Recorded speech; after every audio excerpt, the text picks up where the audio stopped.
Howdy, folks. What's going on? This is Outlaw Hatfield back at you one more time.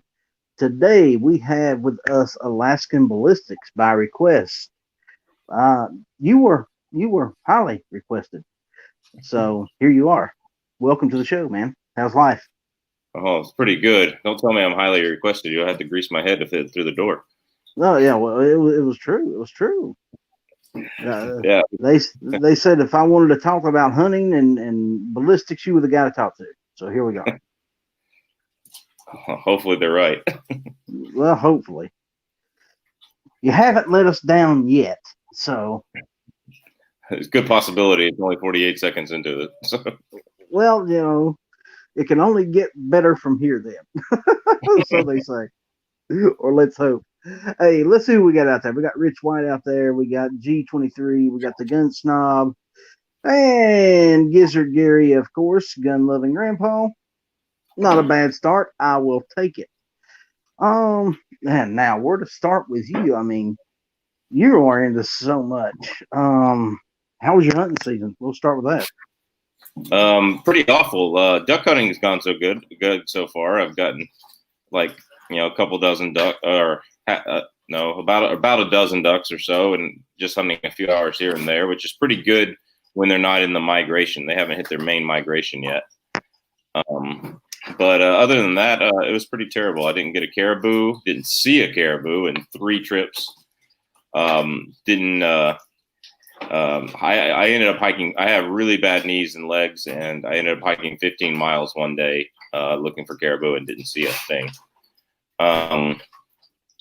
So that was bad. And then black bear hunting, I at least got a shot off at one, but somehow we didn't find it. I don't know how I missed. I was at 15 yards, but I think the bullet just was that much low at 15 yards because it was a 338 Win Mag, still sighted in for 100. So, it was going pretty fast. So it was, probably 4 inches low at 15 yards. And I think it hit a branch. I was in some pretty thick stuff and it took off on me. I think the bullet did. Even the 338 Win Mag, when it's a speeder bullet, will deflect a little bit sometimes. I should have went for a headshot, but it was a small bear anyway. I didn't want Chook to make fun of me too much, even though I think he shot at the same bear later that night or scared it off or something. So, other than that, yeah, I could have got a shot off on another bear, but it just wasn't steady enough. It kind of surprised me, and it was 225 yards away. So, yeah, somebody gave us a couple of hindquarter bear meat, and that's pretty much, and a couple of salmon. That's pretty much some ducks and some red squirrels, and that's pretty much all I've gotten this year for wild game meat. I've got most of my meat from Costco this year, which is bad. Yeah. And you just destroyed everybody's myth about go to Alaska and you're guaranteed meat. Pretty much. Yeah. Or be a better than me. So let me ask you, what is the favorite game that you go after? Would it be the caribou, the moose, the bear? As far as taste of the game, I like caribou steaks the best and moose burger the best. I don't have time in my schedule to go after moose. It's like a 7-day trip, no matter where you go, because cutting up the moose takes the better part of 1 day, probably 1.5, very often. So I don't go after moose very often. But I'm thinking next year I probably will go after moose. So caribou is probably my best one. I'm a high school football coach and elementary school teacher, so black bear in the spring is usually a little bit more for me to go, more opportunity for me to go. So I like black bear meat as far as ground up in the burger. My wife cooked some the other night with some breadcrumbs in it and sea salt and olive oil mixed into the burger itself, and then we fried that up, and it was absolutely delicious. It was great black bear meat. So I would say that caribou is my favorite to go to. If I could get on a really good hunt, just regular grouse hunting would be my favorite. Let my dog sniff them out. Go get them, because that to me tastes great. It tastes a lot like turkey, wild turkey.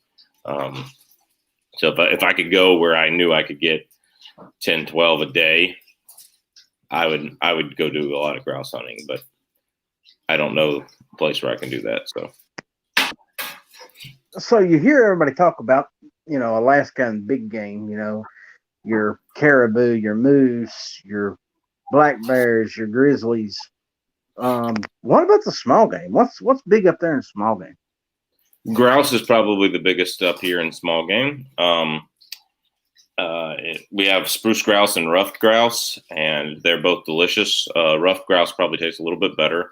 We have ptarmigan, which is a lot like a grouse, but they'll change into white. They look a lot like a dove, a big dove or pigeon. They live up in the mountains in the rocky Adler areas, and there are a lot of people in the summertime or late summer that will take their bird dogs out there, German short-haired pointers and all those kinds of dogs, and actually go up on the mountain with a double barrel and hunt grouse like that. Up in the there's hunt ptarmigan, excuse me. There's like a few different species, rock ptarmigan, and a few others. I've only seen a few while hunting. I've carried my 22 suppressed for ptarmigan while I'm out in the higher elevations for caribou and stuff, but I've never really come across any. Rabbit hunting is probably big. Snowshoe hares are pretty big rabbits. We saw one last night on the side of the road, and or the other night, I can't remember when it was, but it was huge. I mean, it was way bigger than a bunny you'd see in Georgia. I mean, it was one of them swamp rat buddies. It's just huge. I'm not on the screen with my hands, but it was probably overall length was probably around 2 feet. So head to tail. So the so those are really big animals. A lot of people hunt them in the wintertime because they're gone out a lot, but around acreage, they're either hunted out where you have to have a dog to get the ones that are there. So I haven't gone out of town to go get them yet. So I got a friend who goes up to a lodge every year and hunts snowshoe hare out of a lodge near Glen Allen. I just don't want to do it when he goes in January when it might be -70. I've seen temperatures in -70 there, so I don't want to go do that. See, man, I hate cold weather to begin with. And as much as I would love to be in Alaska, I couldn't handle the cold. I would die. That's what people say, but you just kind of bundle up and do what you do. I mean, you just like people are mad about wearing masks. And I'm like, I wear a mask every winter. My sinuses couldn't take it if I didn't. And plus people say I look prettier, but, like you just bundle up and keep doing what you're doing. The lowest I've seen here is -22. That's the lowest I've actually seen in my car on the way to work. Anchorage is relatively warm compared to the rest of Alaska because of the living, next to the coast and the seawater is coming in, the winds and stuff like that. I've had many a times where in the middle of winter, it was warmer here. It was 40, 45 degrees here than it was in Georgia where I'm from. And talking to my friends, it'd be like 32 there. And like, man, it's cold today. It's 28. And I'm like, geez, it's 40 here. And one summer, or the first year I was here, I left Atlanta. It was 7 degrees in Atlanta. I got up here, it was 45, and I needed my kayak to go down the street. I literally sold my kayak in Atlanta because I couldn't take it with me. And I needed my kayak to go down the street. There was so much water from the snow melting. It was just puddles everywhere. You could literally paddle down the street.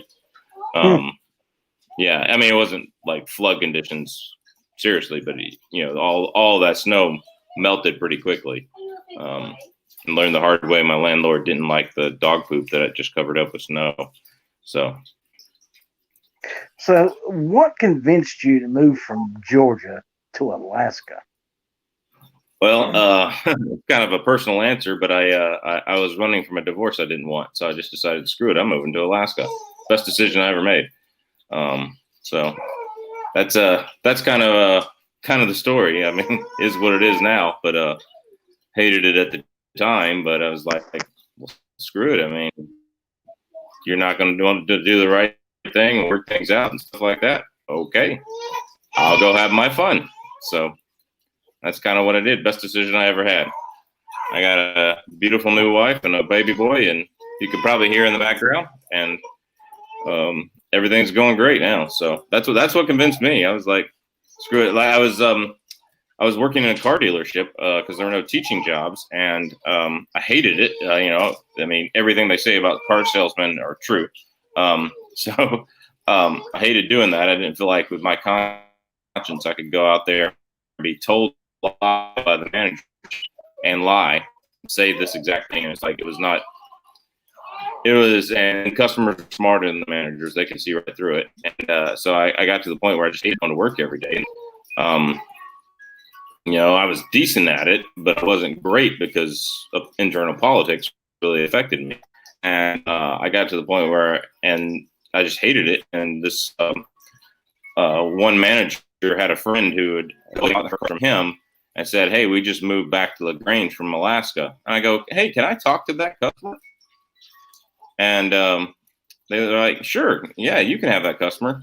And so they let me have that customer, and I talked to her about Alaska for a little while, and I went and applied for a teaching job that night, applied for my teaching certificate to get renewed or get done in Alaska, and in May, and in October I had a teaching job, so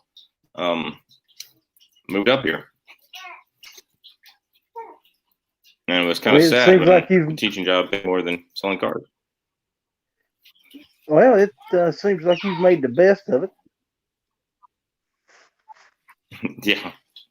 Yeah, it definitely did. So that's the story of how I came to Alaska. It's actually a lot of people's story. A lot of people were like, "Screw it, I'm moving to Alaska. I hate this.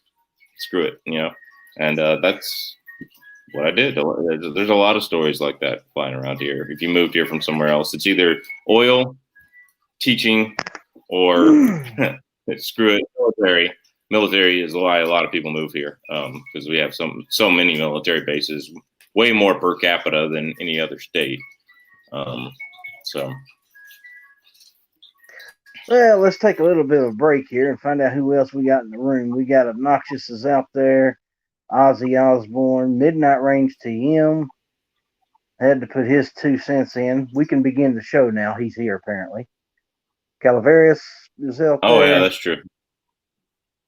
Alaskan 55 cents. He said that I took his advice. I got you on the show. So he was one of those that was requesting. I've been watching. Cool. New York Outcast is out there. Mario is out there. How's it going on, Mario? G Webs is out there. How you doing, G? We've got a pretty good show going here, guys. And I am happy each and every one of you is out there. So let's get down to brass tacks. I know you love to hunt. What's your go-to cartridge? What's your go-to caliber?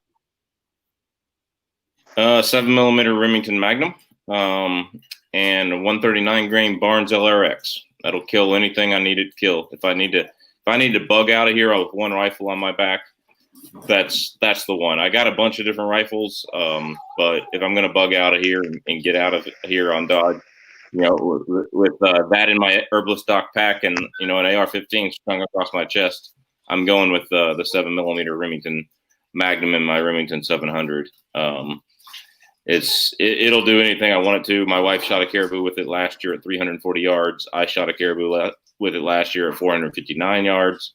I've shot several caribou with it, or one caribou with it before, and a black bear before. But that's my go-to rifle. It's MOA accurate, and it's the rifles could be sub MOA with different loads, but I really like how the Barnes performs on game, and so it's MOA accurate. I got detachable box magazines I've changed out the stock to do, and it seems to work the best as far as that. I got a brand new scope on it this year, a Leupold VX5 HD with the 29 MOA reticle. I can literally shoot in the reticle without having to dial anything out to 1,100 yards, so it's pretty sweet. So that would be my one go-to. If I were going specifically after moose or big brown bear, I would take my 338 Win Mag. Okay, so let's say one of us guys from the lower 48 decides we want to come up to Alaska. What would you say would be the minimum size caliber to bring? Well, it depends on what you're going to hunt. taking a 338 Win Mag when you're hunting a caribou, you're going to destroy a lot of meat. Because caribou, like if you get a permit, go to a place where you can shoot a cow caribou is like as big as a huge whitetail buck in the body. And so 338 Win Mag, 375 H&H, a lot of the Alaskan calibers are overkill. I would say bring your deer rifle, whatever you use to hunt deer. Black bear and caribou are fine. And if you run into a brown bear, if you're hunting it, I mean, you just ear hold the thing, right? I mean, I want the hide more than anything. Plus if I'm in the interior where I hunt a lot, and they're not on salmon, the brown bear ground in a burger, especially early spring, it's pretty good. Okay. It's not the best, but it's pretty good. It's tolerable, more than tolerable.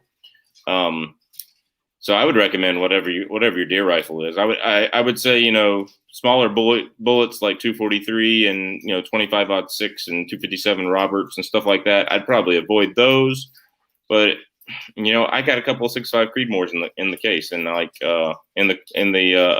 everybody calls them soy boy rounds, but geez, they generate 2,400 foot-pounds of energy, and they are very accurate, and they have long range ballistic coefficients. So they're, I would take a caribou with either of those. I would take a black bear with either of those. Wouldn't be my first choice on anything else, but I would say if you were coming up here, especially if it was just for if you were paying a guide $15,000 to hunt up here, which is basically what you're going to have to do, then I would just say take whatever you already have. I mean, you're already broke from spending the $15,000.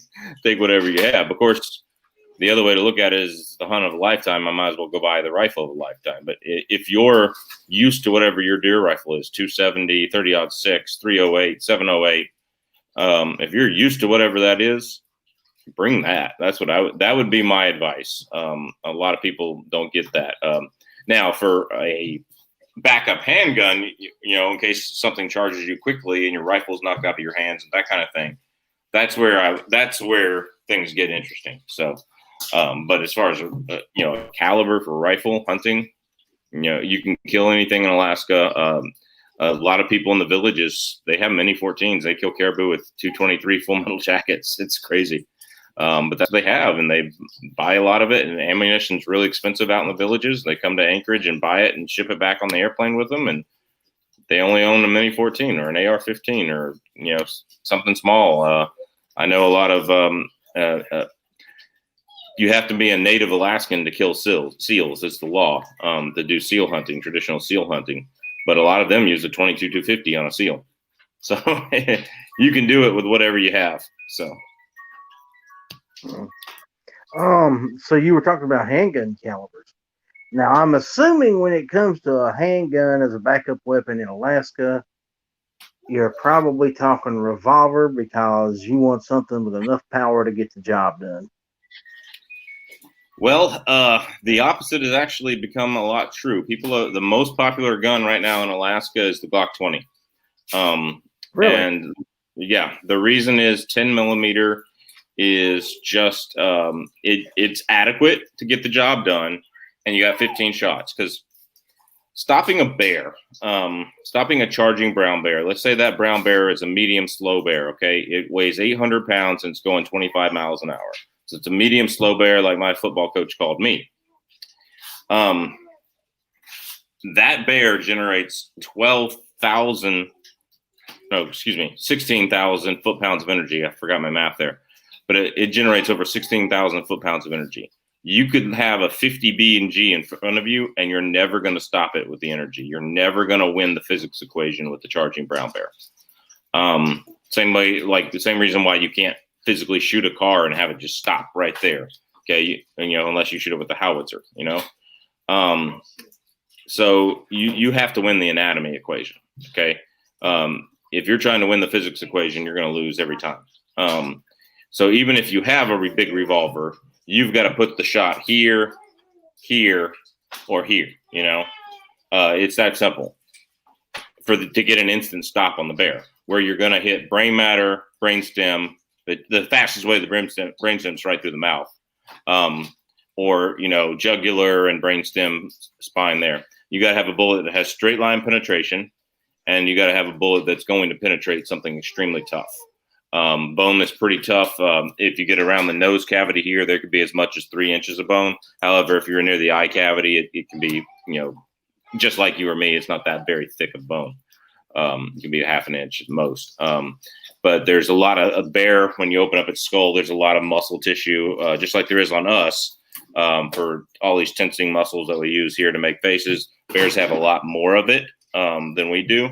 So there's a lot of dents, and then their skin is a lot thicker to deal with the colder weather, and their fur is pretty thick. So you have to have something that'll get through there. People have done it with 9mm, okay? Full metal jacket, just regular full metal jacket, 9mm. People have done it with 45.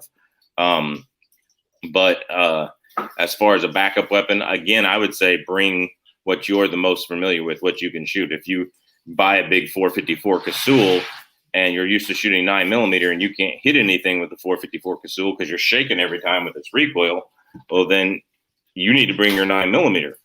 Is that the right thing to do? Are you going to get laughed at by everybody? Yes, you are. If you can handle the 454 Casull, that's probably the one to go to. And Chuk has probably the best one. It's the Ruger Toklat 454 Casull. That would be like the number one there. But my wife and I both carry 10mm. Sometimes I carry a Glock 21 that I've converted to 45 Super, which is basically a 45 diameter 10mm. And I've actually shot a downed grizzly bear with that and found through the head. Now, it was a smaller one. It was a interior bear, 6 foot, 350 pounds or so. But I shot it through the head here, found the 200 grain hard cast in the shoulder here. And my buddy that hand loaded that rounds got it on his desk. And it's the only known 45 Super round to stop a brown bear in Alaska, to go through a brown bear here in Alaska. So I think I'd just stick with my good old GP 100 357 Magnum. I got one in the safe. So I don't see too much out there withstanding 7 shots of that. No. The 357 mag with a hard cast round or extreme penetrator round would be adequate defense. Again, it's all about shot placement under stress. It has caliber is nothing to do with it. There's the story of there's the story of the lady who was like, literally, the bear was on top of her. She had a 22 pistol on her. She shot the bear right through the mouth. Back of the mouth and the throat is not very, very tough tissue. It went straight and hit the brainstem right there, dead right there on top of her. She had some crush injuries, but she lived. So, it's all about shot placement. So the GP 100, I actually just got mine back from Ruger. Mine was chronographing 160 to 250 feet per second low with a 6-inch barrel, lower than the box on every single ammo. It was done. So I called Ruger. I talked to Brian at Ruger, and he said send it in. And after some mishaps with his secretary not wanting to take a used gun in, because I bought the gun used just for the channel. And after some mishaps with the secretary there, he got it in and he fixed it all for free, which I'm not sure is the Ruger policy, but he did it for me because he knew it was on the channel, I think. I don't think I'm that big of a channel, but I think he wants to see it on the channel. And then I asked him, hey, the bluing's all worn out. Can I have it done in the Ruger Wrangler bronze? And so I have a GP 100. It looks sweet. I wish we could show it live on YouTube, but it looks so sweet. It's in the Ruger Wrangler bronze, and it's a 6-inch GP 100. And it's come back. You can tell the cylinder gap is tighter. Just you can tell a lot of things about it. So, well, I'm going to be expecting a video on that particular gun. Oh yeah, if I didn't have 15 other videos already shot and edited, waiting to edit, then I would do it. Yes. I've always been a huge fan of Ruger firearms, especially the revolvers. I love my GP 100. Now I'm kind of jealous. Now I want one like yours. Once you see it, you're gonna call up Brian at the Ruger service department and go, hey, I'm a friend of Alaskan Ballistics. Can I ship you my GP 100? Because it looks sweet. The only thing that would look better to me is like a metallic OD green would look better. But the Ruger Wrangler bronze. I just can't lose it in the cow pasture. That's the only difference. Yeah, you'd never find it. you drop it, it's gone forever. Yeah. So keep an eye on that one. So a normal hunt here in the lower 48 is you get up 4:30 in the morning, head out. Maybe you see something, maybe you don't. By 10 o'clock, you're heading back in, get some coffee, and warm up. What does your normal hunt look like? Well, if I wanted to do something like after work or before like that and head back in, it's duck hunting. And that duck hunting is the majority of what I do, simply because of time with, having a full-time job and that kind of thing. If YouTube would ever work out to be full-time, I would hunt a lot more. But I don't trust YouTube as an income for full-time yet. And, and I don't think I ever will. But as far as like a caribou hunt, I'm, several days the week before, I'm packing my bag, getting stuff together. In my caribou bag, on my pack, I'm going to carry a pack raft. I'm going to carry paddles for the pack raft. Okay. And those are tall and get hit every branch going in. I'm going to carry sleeping bag, tent. I carry a big bag of snacks. I don't take a stove and stuff with me. And the reason for that is I'm full-fledged celiac with IBS. I have a really strict diet. There's no dairy, no gluten, no soy, no corn. And like all the Mountain House meals are bad. And if I take in something like, when I go bear hunting, I'll take like rice and sausage to boil on the stove because I want the scent of the food to go everywhere. But snack bags that are packed, jerky bags and stuff like that, they're scent proof until you open them. And I put all that in the side of scent proof bag. So I'll take all that, and of course matches, everything like that. By the time I get there, my pack weighs 60 pounds. And I'll go in the day before the hunt starts, walking 66 miles or so, 3 to 6 miles. Where I normally hunt is 3 miles, and I haven't seen anything there in the last few years. So now I've been hunting other places and walking farther. And, so there's that, for somebody that has a four-wheeler, which I didn't this past season. I just bought a used four-wheeler. I got to do some brakes work on it and some other work, I'm sure. But four-wheeling and getting out away from the road and away from people on an ATV is, a big deal. So I'm going to be able to hopefully do that soon. So there's that. But yeah, the typical hunt would be I would be out there hunting caribou 3 or 4 days. And if I get one, or I don't get one, I inflate that pack raft and float out and hitchhike back up to my truck. So that's generally what I've done in the past. And it's worked out well for us in that I've taken 3 caribou out that way. And a 4th one I've taken out, hauling it on my back type thing. But as far as that's concerned, that one I had actually gone in for 2.5 days and floated out and hadn't seen a thing other than one bull caribou the day before the hunt that scared off when I was walking through the woods. And then I didn't see anything for 3 days. I got some great footage of some moose playing around. But I floated out and I went up to another trail and hiked down the trail for half a mile and floated across this big lake and with the pack raft, and I set up on the backside of this big lake, and here came this caribou, and that's the one I got last year, 459 yards. And this cow caribou is the only caribou I saw that was legal to shoot.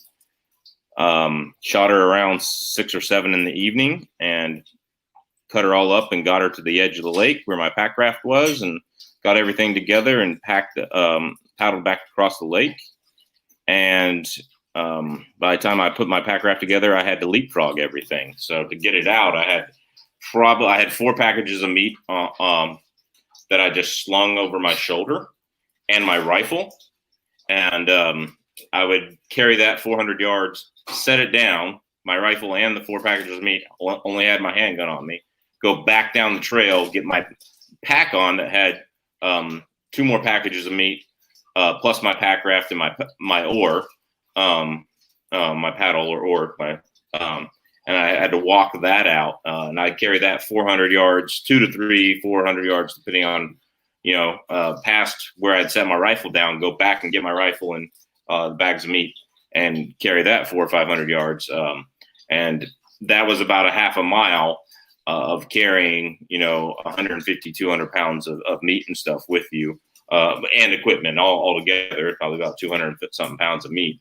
And that ended up taking us to, that ended up getting us to, I think I made it back to the car at 3:00 in the morning. So, and then, I was fairly out of shape, but still am shape of a pear right now. In Alaska, to answer Midnight Rain, just TM's question here, you take all the meat you legally can. You have to take the ribs. Where I leave, you have to leave the meat on the bone. So you have to take all the bones. There's a lot of I always cut out the antlers, even on the cow caribou. Take the antlers. You don't have to take the cape. A lot of people do. A lot of people don't. It is nice to tan and hide a caribou cape. They're pretty soft. You could leave them on the floor. If I get a big one, I'm probably going to take the cape. But I doubt I would mount it. I probably wouldn't take the head. I'm just not going to carry it out unless it's on my new 4-wheeler or whatever. But getting it in and out and getting to the 4-wheelers is going to be the way to go now. The pack rafts are really nice, floating them out. So the years that we did that, we carried 60 pounds on our back going in and 0 pounds on our back going out, because the pack raft, we were hunting near a stream, and the stream came out about 2 miles down the road from where we parked, so we could hitchhike real quick, and nobody minded giving a hitchhike. Although I ran into a liberal hunter this year, and she minded giving me a ride with a big old pistol on my chest and a rifle on my back. But a liberal person out there hiking, I wouldn't say she was a hunter. Granola type, REI. I think she calls them progressives, whatever. Somebody gave me a ride up there in their truck or whatever. I don't know how many strangers I've ridden out with, and I just throw my stuff in the back of the truck and go to my truck, and they drop me off, and usually have a good conversation on the way. And the last guy, when my wife killed her caribou, the guy I hitchhiked with had we're on this dirt road that's bumpy and windy, and he is holding a mixed drink in his hand, vodka or rum or something, in orange juice. And he's driving me up the dirt road, and he did not spill a drop. So he was holding impressive. That's impressive. Yeah, it is impressive. Even when he got to our truck, when we had to bounce into the pull-off area because of all the rocks, that's pretty impressive. So that 4-wheeler is going to be a big game changer for you. Yeah. Yes, it is. It's going to be able to get me into and out of places that I would have never dreamed on walking. I actually walked my 3rd trip up there this year. I walked back on a 4-wheeler trail that was legal to hunt with 4-wheelers. And normally I go to the non-motorized zone, so being on foot, I don't have to compete with 4-wheelers. This time at the area, I've always wanted to go back there. It's just so pretty. It did not disappoint as far as prettiness was concerned. It was gorgeous. I would love to go back there and explore some more. And that trail actually ends at 8.5 miles from the start. But at 7.5 miles, that trail goes from motorized to non-motorized, and you have to stop. It hits the zone there, the boundary of the non-motorized zone. You have to stop and walk the rest of the way. So I'm thinking about that. That's where I'm probably going to go next year. I tried biking that trail, and with all my equipment on my back, I couldn't stay overnight and bike because I just had too much equipment on my back for the bike. It was no matter how much air I put in the tires would just go flat to the ground because me weighing 250 pounds, and then because I'm fat as crap right now, and the pack weighing 60, 70 pounds wasn't happening. So I ended up just doing a day pack back there, and Now I hate to cut you off, but you're not fat. You're under tall. Let's just straighten that out right now. You're not fat. You're just under tall. Yeah, Very true. you were supposed to be 8'6", so you know. Yeah, I know. It's, those genetics didn't work out. I have the same problem. Yeah. So yeah. Anyway, I got back there. When I got back there, I wanted to see this lake, 7 Mile Lake, for a long time. Gorgeous lake nestled in these huge 8,000-foot peaks, right? And 7 miles long back there. And it was worth it. I got back to where I could see it. But when I got back to where the sign was and where the non-motorized stopped, there was a whole family there with an ATV in a four-seating side-by-side ATV and a trailer, and they could have. They were out there looking, and they saw one way across the lake that I didn't see. I was spotting it, and I was spotting and glassing it. I never saw it, but I'm hoping next year that'll get me back there where I can, park my ATV at the sign and camp there, but I could take a little small day pack with my pack raft and paddle all around that lake and look for caribou.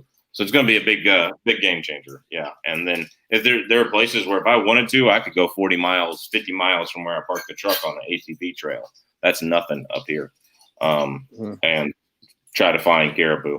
And the other game changer is I usually hunt unit 13, which is kind of north of Anchorage and northeast of Anchorage, east of the Parks Highway going up to Fairbanks, and west of the Richardson for the most part, where the oil pipeline is. And it's, I have no idea. Sorry, we just had a loud something happen in our house. Yeah, we heard that.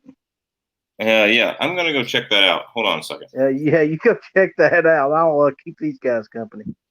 That was weird.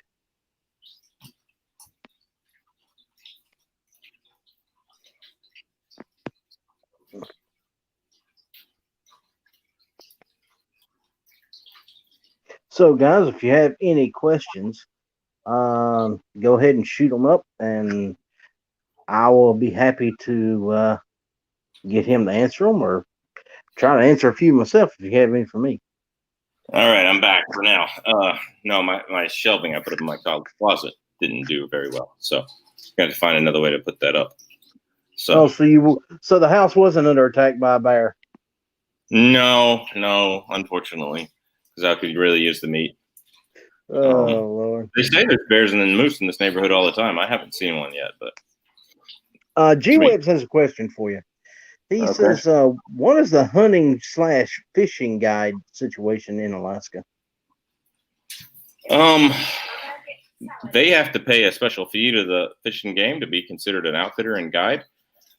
So if, for example, when Chuck and I have taken the trip across Kachemak Bay, across from Homer to go black bear hunting, the guy who gives us a boat ride across there has to pay has to charge a lot more than he would for hikers, because hikers that want to go over there and hike the trails, they don't have to deal with that fee, right? And so there's some competition there.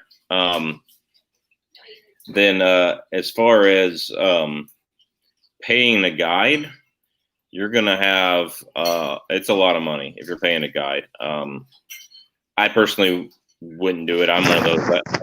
I would do my research and fly up here and do it yourself. If that's what you really want to do, or I'll hook you up as best I can. But if you really want to come hunt Alaska, you're talking like brown bear. Everybody I've seen on a brown bear, $20,000. Like you look up brown bear guides in Alaska and look up every one of their prices, $20,000. And certain animals like brown bear and Dall sheep, I believe Dall sheep, or mountain goats, I believe they all require a guide if you're out of state, or a relative with an immediate family member, not like a distant second cousin, but one of the two. So if you wanted to go after those, if you want to go after moose, caribou, black bear, stick to black-tailed deer, anything like that, you're good to go. Come up here, buy the tag, which is really expensive, and you're good to go. But guides are expensive. Airplane flights, even in Alaska residents, airplane flights to go somewhere Just getting duck hunting in the Susitna Flats, I think it's like $500, and I've been wanting to do that, and I just haven't been able to. So that's that. Okay. Two more questions. Midnight Range says, "What's bear meat like?" Also, we can't serve true wild game in restaurants. It has to be approved by purveyor. Can restaurants serve wild game up there? I don't think so. I don't see it in any restaurants. So you'll see reindeer, which is caribou, but domesticated caribou. Yeah. I don't think you'll find it in any restaurants up here. Salmon, wild fish. A lot of that's caught wild. But it's caught wild by commercial companies, not by average fishermen, as far as the restaurant is concerned. So, bear meat is black bear meat's pretty greasy. It's a lot like pork, the wild hog. If you cook it well done, it gets really dry. So you have to freeze it. I like to freeze mine for a certain amount of time to kill any germs, and then cook it up and put a little oil in with it so that it's not dry. And it tastes pretty good. My wife did a recipe with breadcrumbs, gluten-free breadcrumbs because I have my diet, and breadcrumbs, sea salt and pepper, and olive oil, and mixed up bear burger, ground burger, and it was fine. So, in fact, I've got 2 bear shoulders I've got to go to, or 2 bear and do up in the burger. So, don't like the steaks of bear. So it takes more than just an onion, is what you're saying? Takes more than just an onion. Yep. G-Webs was wondering actually what it would be like to become a guide or an angler up there. Honestly, I have no idea. I haven't looked into it. I wanted to do it when I was in really good shape and lost a bunch of weight and was able to hike 10, 15 miles at a time. Now I would have no idea. I would think some wilderness experience would be required. That's that. So Black bear stew is good, says Rich White, if it's made by someone that knows what they're doing. Mm-hmm. Pretty much any wild game meat, if you know what you're doing. And you can never go wrong with a stew. Period. I love stew.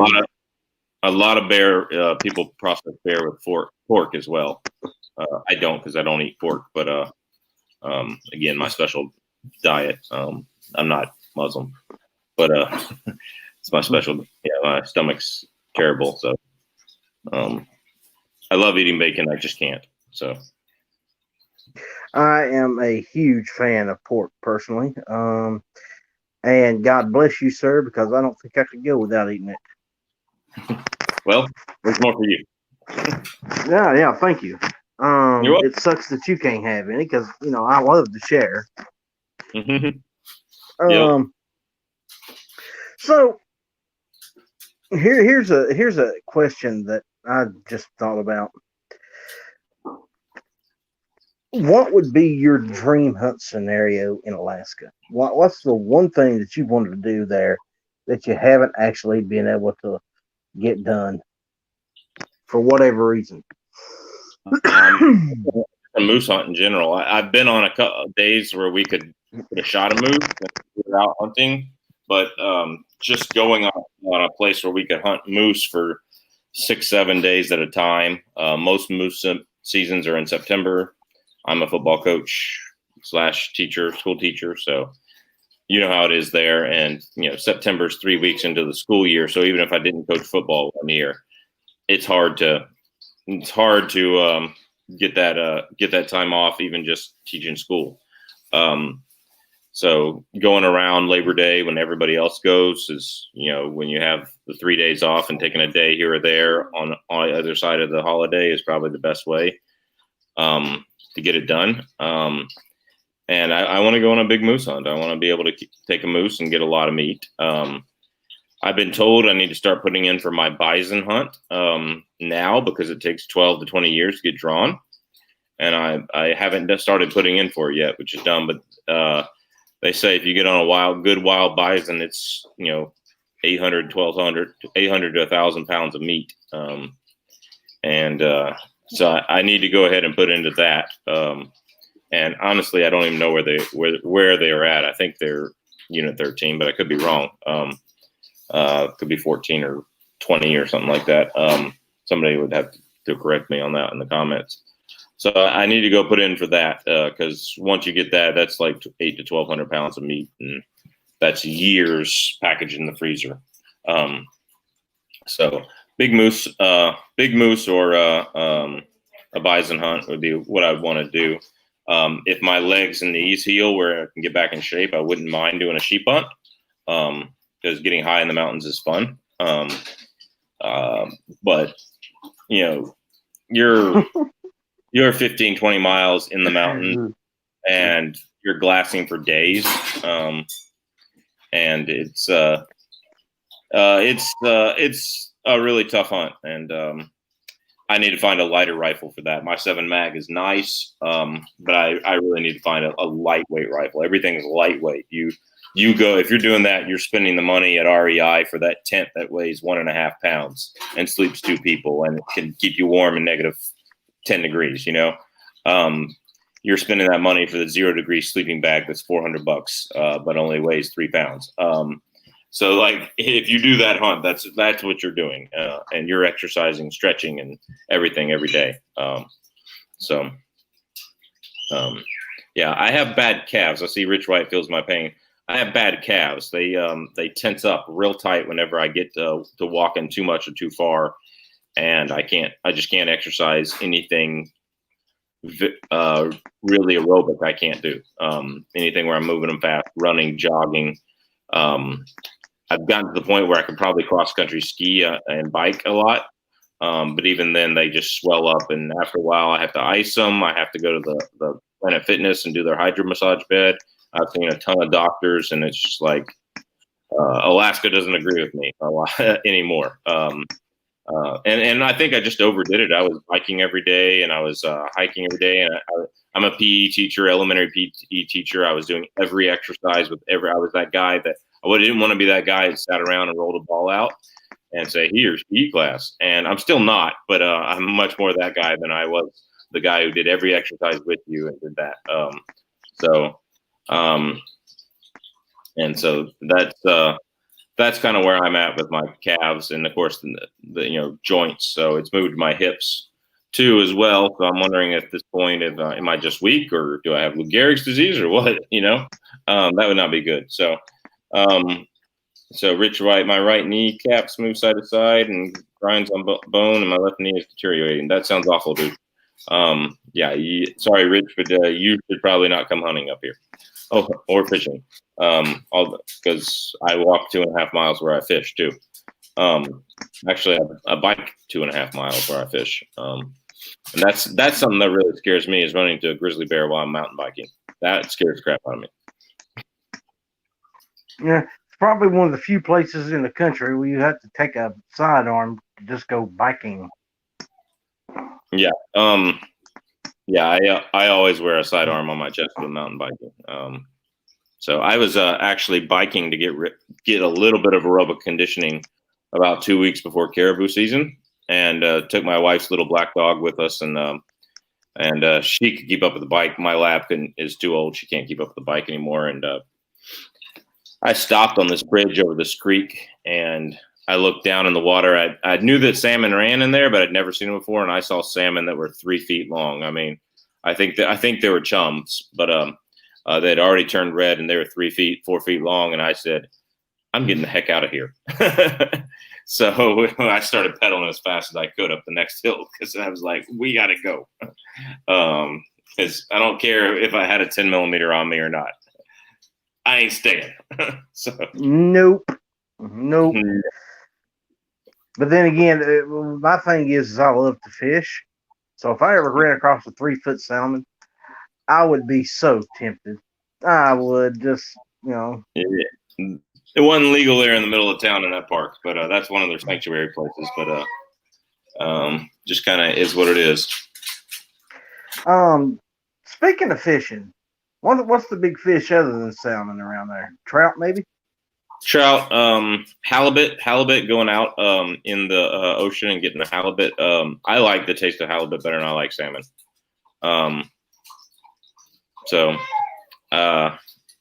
Chum is a big salmon. It's a salmon that doesn't taste very good. It's they call chum. It's what they call chum, dogfish or whatever you want to call it.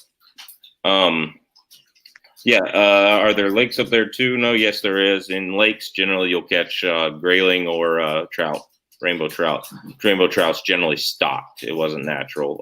There's pike in lakes, grayling, some Arctic char. That's that. So. Potatoes and lead. What's going on, Bubba? It's been a while. I like that. Like what? And the potatoes and lead. I like that name. Yeah, well, Potatoes is a really good dude, man. Known him for quite a while. Like most of us in this chat, we all started off in gun channels. So I got to know all of these guys there mostly. I actually do miss gun channels. It was a wonderful and unique experience to meet like-minded people and just shoot the breeze, you know. Is there any muskie? He says. I haven't heard of any muskie up here. Pike, yes, but not muskie. I think pike were also introduced up here as well.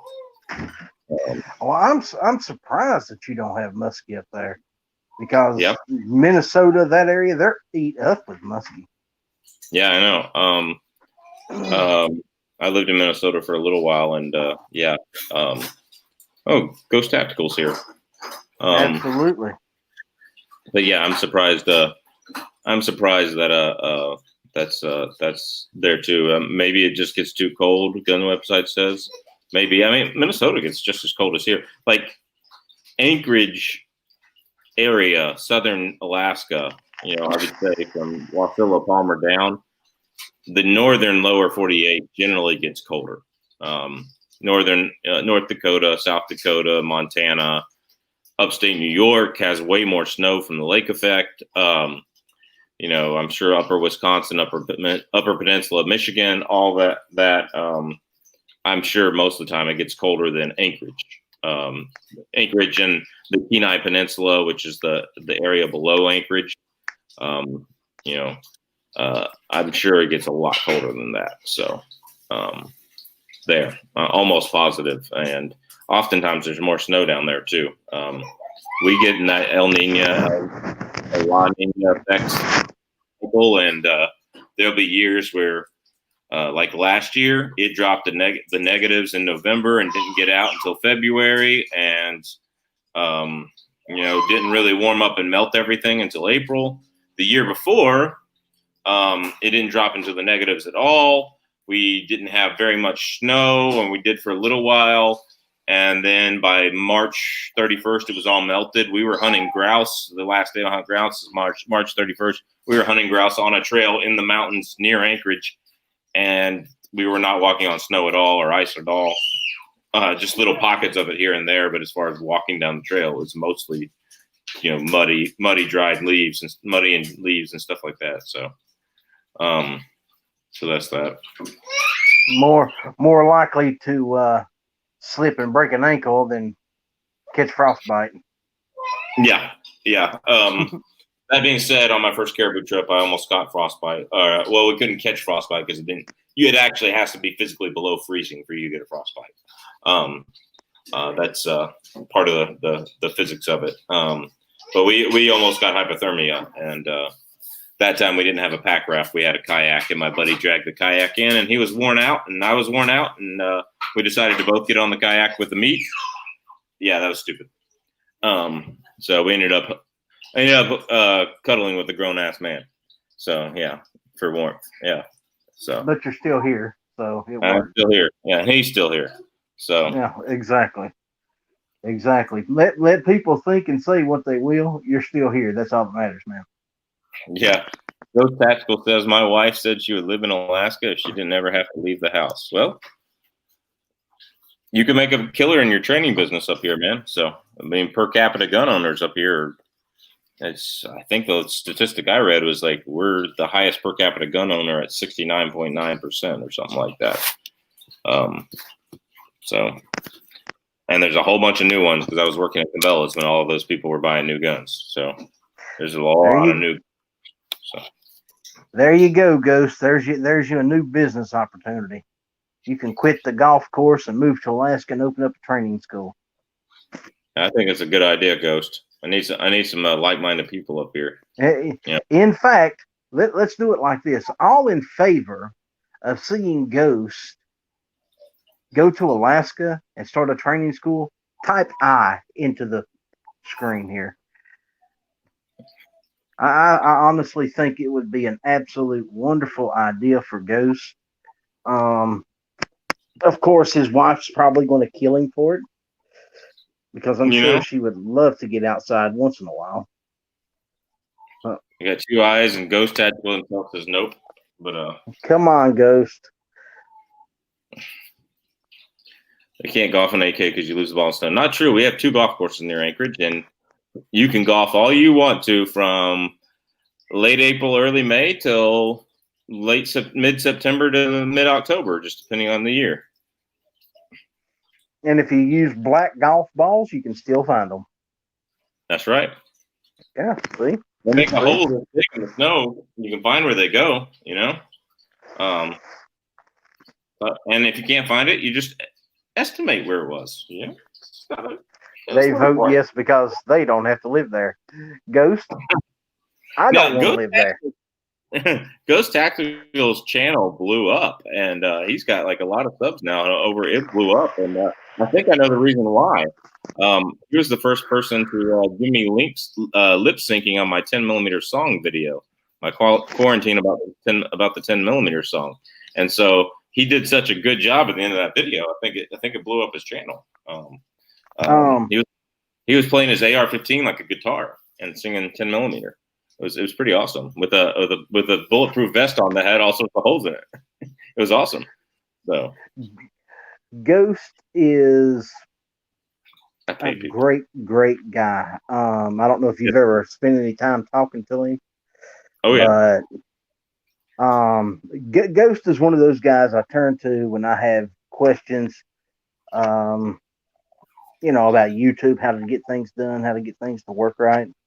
Or if I need moral support, I'll talk to Ghost, and I've reached out to him more than once, and he's always been there for me. And for that, I will always consider him one of my very best friends. If you're not subscribed to Ghost Tactical's channel, please do. He is an amazing individual. And that can be also said for Mr. Alaskan Ballistics, by the way. I'm not leaving you out, brother.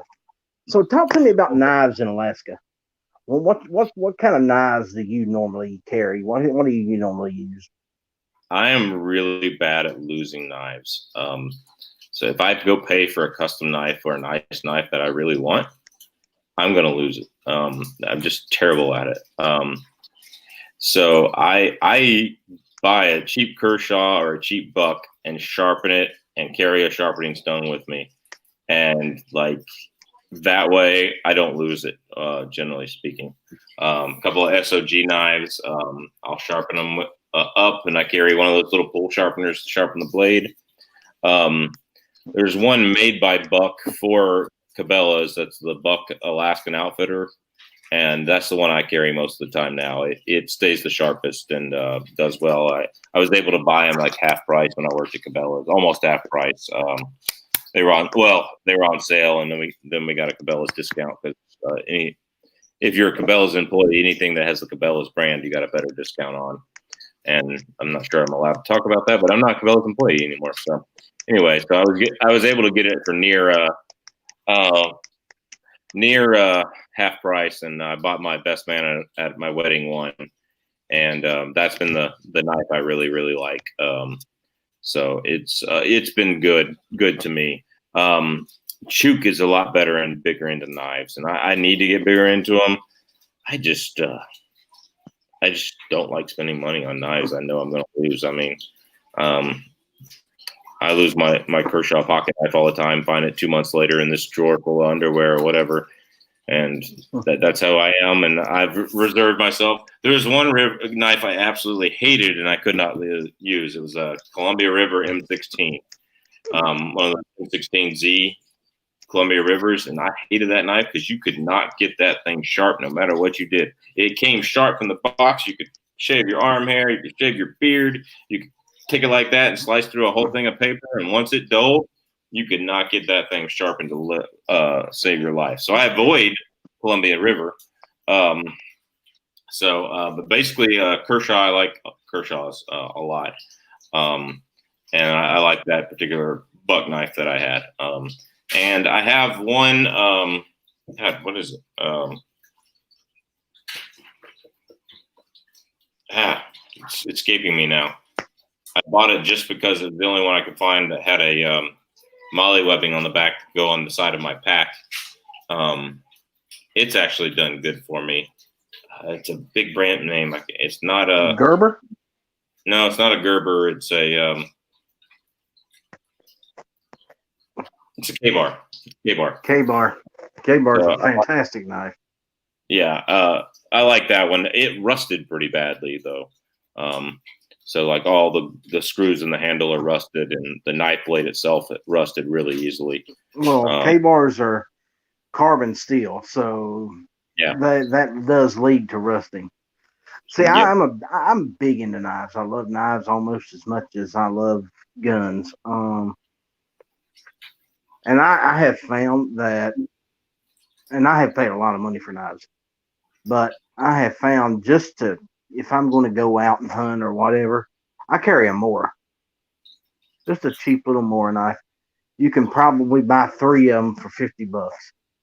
But they're sharp, they're easy to sharpen, and they hold an edge fairly well. And if you lose one, it's not really a big deal. Yeah. And you can do and then they're in a pinch, they're great for a survival situation. You could baton with them if you want to. And they don't really have the weight for any hard chopping, but Yeah. I'll carry a machete for that, or a saw for like stuff like that. But that's one of the other things I have to carry in my pack to saw the antlers out of the head or whatever. This year I actually carried a outdoor edge replaceable knives, and then there's the Haveline, whatever. The replaceable knives, those are real popular here because they're extremely sharp, and when they dull, you just replace the blade. And generally speaking, you can do an animal and a half of the blade, I've been told.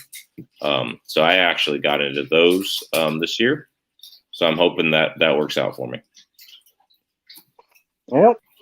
Well, it's been a little over an hour, so I think we're going to call this one done for the night.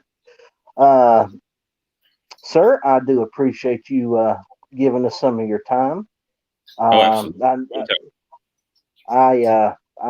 know that our time zones don't mesh really well, but I do appreciate you finding the time to actually do this with us. Is there anything else you'd like to plug? Anything else you'd like to say? Anything you'd want to get out there? Just that we have a new video every Wednesday. I know most people in the chat are already subscribed to me, and so we have a video every Wednesday in case you don't get a YouTube notification. And then we just trying to do my best to do that. Make sure you're sharing all gun videos. So like everybody in the chat here, Rich White and Ghost Tactical and gun websites, and everybody that makes a gun video, share them, because it's not that YouTube isn't sharing them for us. It's just that YouTube's not sharing them for us. So make sure you share every gun video you can, not just mine, but everybody's, and help build the community that way, the small gun channels community, the gun people's community. And all I can say about that is make sure you're voting 2A. There's only one 2A candidate in the election, that's Jo Jorgensen. So make sure you're voting for her. So All right. God bless everybody. Hey guys, I do appreciate each and every one of you for showing up tonight. Like he said, uh, subscribe to these channels, like them, share them. The more they're out there, the better off we all are. Hey, and if you like what I'm putting out there, how about giving me a like, a share, possibly a subscribe if you really enjoy the content.